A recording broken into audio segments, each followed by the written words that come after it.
স্মৃতি ফিরে পেয়েই কুন্তলার প্ল্যান ভেস্তে দিয়ে সোনাকে যোগ্য জবাব দিয়ে দীপার সিঁথিতে সিঁদুর পরিয়ে দিল সূর্য। হ্যাঁ বন্ধুরা, আমরা এমনটাই দেখতে পাবো অনুরাগের ছোঁয়া ধারাবাহিকের আগামী পর্বগুলোতে। ঝড় বৃষ্টির রাতে দীপা সূর্য একটা পোড়ো বাড়িতে আশ্রয় নেয়। অনেকটা কাছাকাছি আসে দীপা সূর্য। দীপা নিজের হাতে রান্না করে সূর্যকে খাইয়েও দেয়।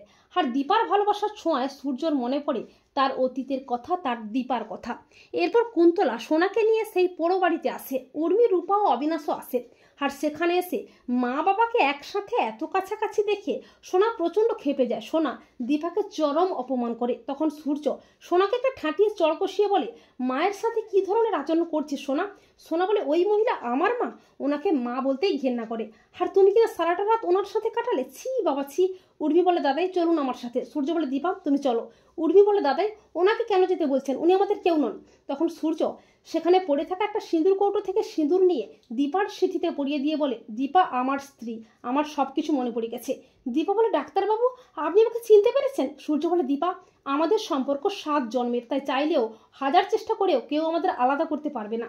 তো বন্ধুরা, তোমরাও এটাই চাও তো যে স্মৃতি ফিরে পেয়েই কুন্তলার প্ল্যান ভেস্তে দিয়ে সোনাকে যোগ্য জবাব দিয়ে দীপার স্মৃতিতে যেন সিঁদুর পরিয়ে দেয় সূর্য?